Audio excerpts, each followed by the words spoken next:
नाजरीन किराम, आज हम आपके लिए लाए हैं एक ऐसी वीडियो जिसे देखकर आप हैरान रह जाएंगे। लेकिन वीडियो शुरू करने से पहले आप दोस्तों से गुजारिश है कि चैनल को सब्सक्राइब कर दें और आइकन का बटन ऑन कर दें ताकि आपको मिलते रहें ताज़ा तरीन वीडियोस के नोटिफिकेशंस। जी अस्सलाम वालेकुम नवीद साहिब, कैसे हैं आप? जी अल्हम्दुलिल्लाह, अल्लाह का शुक्र है जनाब। आप दोस्त कैसे हैं? ठीक है अल्हम्दुलिल्लाह। आज ईद का तीसरा दिन बल्कि कल गुजर चुका है। जी जी। तो आज आखिरी दिन था हमारा छुट्टियों का। जी। हमने सोचा आज भट्टी साहब से मुलाकात रखते हैं और आपके चैनल के हवाले से थोड़ा सा गुफ्तगू आज कर लेते हैं। जी वेलकम जनाब। तो पहले हमारे जो नाज़रीन है मुख्तसर से अपना एक तारुफ करवा दें, इब्तदाई जिंदगी का और अभी तक का, शुरू से लेके अब तक का। तारुफ रैया खास से ताल्लुक है मेरा, और यहाँ 1982 में हम लोग माइग्रेट करके मरीद के लिए आए थे। बेसिकली मेरी सरजमीन मरीद की नहीं है, मैं अपना तारुफ हमेशा रैया खास से करवाता हूँ। और पंजाब यूनिवर्सिटी से एमए इंग्लिश किया हुआ है, टीचिंग मेरा शौक़ है और सहाफ़त मेरा पैशन है। ये मुख्तसर सा तारुफ है। तो सहाफ़त शुरू से पैशन रहा है कि अचानक कोई ऐसा यानी कि हुई आपको कोई मुहर्रक ऐसा, कौन सा ऐसा मुहर्रक है कि जिसकी वजह से आप सहाफ़त की तरफ आए? अब सब होता ये है कि इंसान के अंदर ना कोई ऐसी चीज़ें, कोई ना कोई ऐसे जज्बात जो है ना वो मौजूद होते हैं, छुपे हुए होते हैं, जिनको वो किसी न किसी तरीके से बाहर लाना चाह रहा होता है।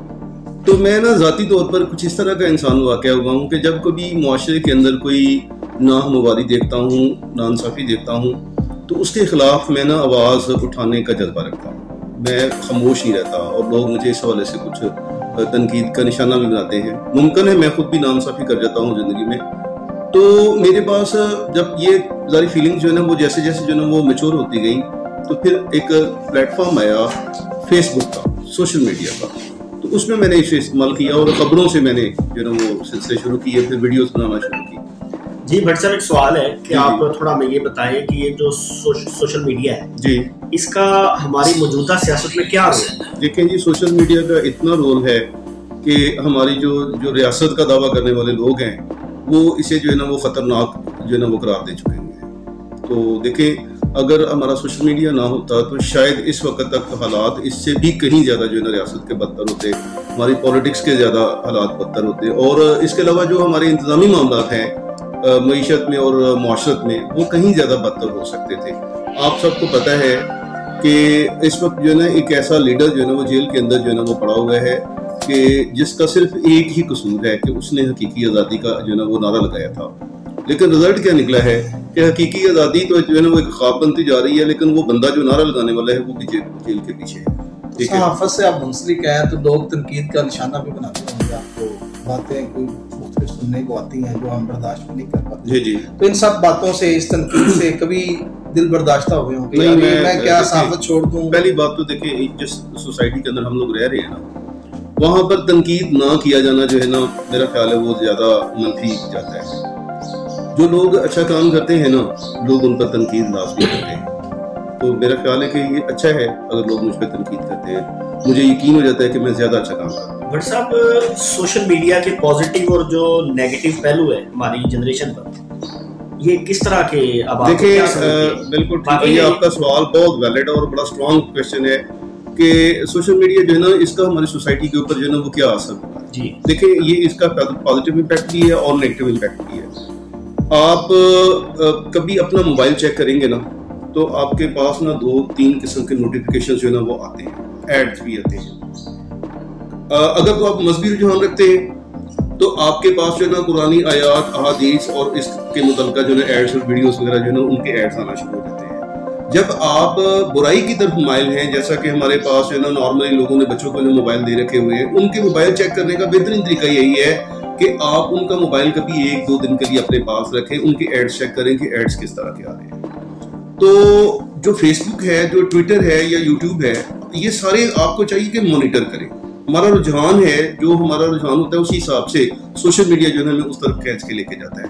तो कोशिश करें कि अपने ज़ाहिर और बातन को जो है ना वो एक रखेंगे ना, तो सोशल मीडिया भी आपका ज़ाहिर और बातन जो है ना दुनिया के सामने दिखाता रहेगा। तो जी भट्ट साहब, आप जो सहाफ़त है अपनी और अपना ये जो चैनल है मरीद के न्यूज़ जी, इसको नेक्स्ट लेवल पे कब लेके जा रहे हैं? कि अभी सिर्फ एक पार्ट टाइम या जब आप फ्री होते हैं, देखिए इसको नेक्स्ट लेवल पे कब लेके जा रहे हैं? बहुत बात का इंतजार। बहुत अच्छा सवाल है, बहुत अच्छा सवाल है ये, और इसका जवाब जो है ना मुख्तसर सा ये है कि मैं चूंकि इसे सिर्फ पैशन के लिए इस्तेमाल करता हूँ, प्रोफेशन के लिए इस्तेमाल नहीं करता। मैंने आज तक किसी बंदे से वीडियोस बनाने का मैंने कोई तकाजा नहीं किया, कोई डिमांड नहीं की, कभी किसी को ये नहीं कहा कि मैं ऐड लगाता हूँ, मैं आऊँगा, मैं काम करूँगा। मुझे याद है कि हमारे एक मरीदके के अंदर बहुत बड़ा सेंटर जो है ना, वो शॉपिंग सेंटर बना हुआ है मरीदके बाद, मॉल ऑफ मरीदके। इन्होंने मुझे ऑफर की थी कि आप हमारी वीडियो जो है ना वो बनाएं, इसके ऊपर डॉक्यूमेंट्री बनाएं, हम आपको अच्छा खासा पे कर सकते हैं। लेकिन मैंने उनको इनकार कर दिया। तो उसकी वजह यह है कि मेरा एक जो बिजनेस पॉइंट ऑफ व्यू से कह लें, या एक जो जिसमें मेरे रूहानी सुकून मिलता है, वो मेरा स्कूल है। तो मेरी पहली तरजीह जो है ना वो स्कूल के बच्चे, स्कूल है, मैं इदारे को पूरा टाइम देता हूँ। बकाया जो है ना जो सहाफत है, ये मेरा शौक है, तो शौक की खातर ये सारा करता हूँ। और बाहसियत एक इंसान और मुरीदके के रहायशी हैं आप, तो बाहसियत एक अच्छे शहरी के, अब क्या कमियां मुरीदके में आजकल बहुत कमियां हैं। देखिए मुरीदके नहीं है, मैं कहता हूँ पाकिस्तान में जो ना इस तरह के बन चुके हुए हैं कि आप मेरे सामने कैमरे के सामने बैठे हुए हैं, अगर मैं आपको वीज़ा ऑफर कर दूँ यूरोप का, अमेरिका का, तो आप फौरन जो है वो वीज़ा पकड़ के ना तो कहेंगे कि यार मुझे इस जहन्नम से निकालो। और ये कमियां और कोताहियां जो है ना वो किसी इदारे की वजह से नहीं है, ये हमारी अपनी वजह से है। जब तक हम लोग उठेंगे नहीं, जागेंगे नहीं, हमारे अंदर शऊर नहीं आएगा, तब तक हम अपनी सोसाइटी को आगे लेके नहीं बढ़ सकते। भट्ट साहब, क्या आपने पिछले दिनों देखा होगा, 2-4 दिनों से ना एक क्लिप चल रहा है फेसबुक पे, सोशल मीडिया पे, कि एक कराची में एयरपोर्ट पे एक पुलिस एहलकार एक छोटी बच्ची को बालों से पकड़ के खींचता है। मैंने देखा। क्या आपको लगता नहीं है कि रियासती इदारों को इसके ऊपर एक स्ट्रॉन्ग एक्शन लेना चाहिए? देखिए जी, रियासती इदारे, मैं ना नाम नहीं लेना चाह रहा, चंद साल तक जो है ना मैं भी एक आइडियलिज्म का शिकार था, हमारे अपने जो रियासती इदारे हैं उनके हवाले से। लेकिन पिछले दिनों मेरी ना एक हमारे बुजुर्ग हैं, बड़े पढ़े लिखे, और उनका शिकार था हमारे अपने जो रियासती इदारे हैं उनके हवाले से। लेकिन पिछले दिनों मेरी ना एक हमारे बुजुर्ग हैं, बड़े पढ़े लिखे, और बड़ी पॉलिटिकल अप्रोच रखते हैं रियासत के हवाले से भी। उनसे मेरी बात हुई तो मैंने उनको कहा कि चंद मतलब साल, 20 साल 15 साल पहले ना हम लोग ये समझते थे कि पाकिस्तान जो है ना वो ज़वाल पजीर हो रहा है, इसके रियासती इदारे तबाह बर्बादी की तरफ जा रहे हैं, तो वो आहिस्ता आहिस्ता फीलिंग्स होती थी। लेकिन अब ना एक तेज़ी आई, और ऐसे लग रहा है कि ये ना तेज़ी इस हिसाब से है कि भाई लोगों को दिखाना है, और सोशल मीडिया इसके लिए ख़ास तौर पर इस्तेमाल किया जा रहा है।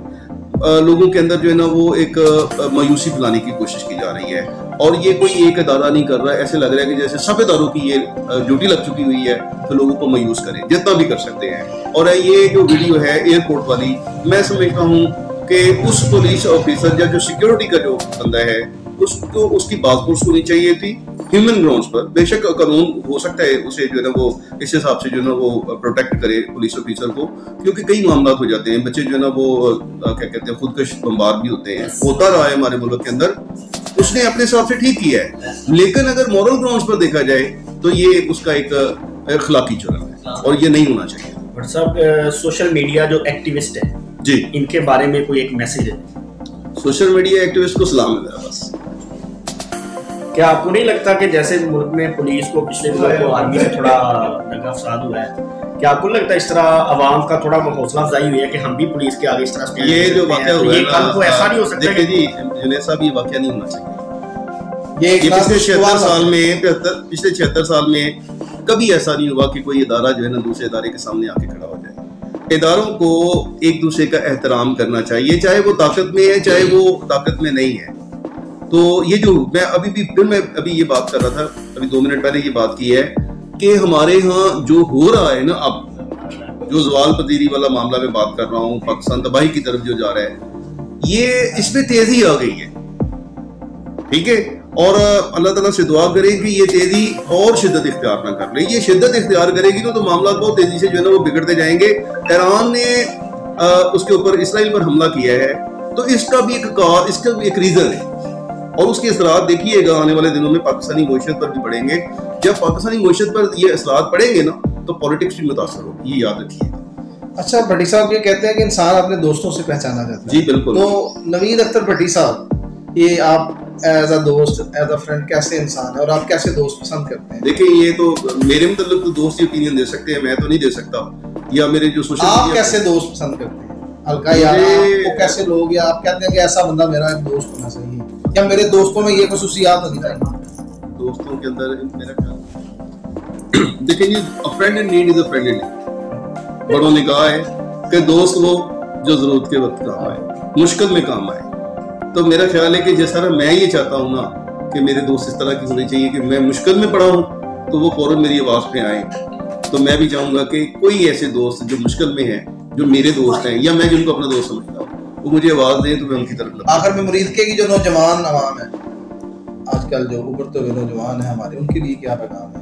उभरते हुए नौजवान के मायूस होते हुए नौजवान, मेरा सवाल थोड़ा सा चेंज, ये दोनों चीजें एक साथ ही चल रही है ना। जो उभरते हुए नौजवान है वो मायूस, देखिए उभरते हुए नौजवान वो हैं जो पहले उभरे हुए फैमिलीज के, जो मुल्क के हालात चल रहे हैं ना, उनमें वहां पर जो बच्चा, जो नौजवान पिछे हुए तबके पे है ना, अगर वो ऊपर आ रहा है ना, तो मैं समझता हूँ ये बहुत बड़ी बात है।